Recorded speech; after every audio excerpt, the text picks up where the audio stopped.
Ang panalangin sa panahon ng kagipitan. Salmo 43. Patunayan niyo, O Elohim, na ako'y walang kasalanan, at ako'y inyong ipagtanggol sa mga hindi matuwid. Iligtas niyo ako sa mga mandaraya at sa masasama. Kayo ang Elohim na nag-iingat sa akin. Bakit niyo ako itinakwil? Bakit kailangan pang magdusa ako sa pang-aapi ng aking mga kaaway? Paliwanagan niyo ako at turuan ang inyong katotohanan upang ako'y magabayan pabalik sa inyong templo sa banal na bundok. Nang sa gayon, makalapit ako sa inyong altar, O Elohim, na nagpapagalak sa akin.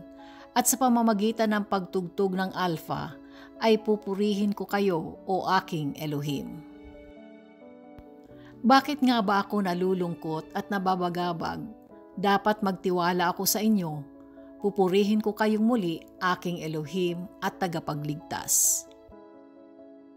Maraming salamat po muli sa inyong lahat. Magandang umaga, tanghali at gabi sa inyong lahat. Shalom Aleichem.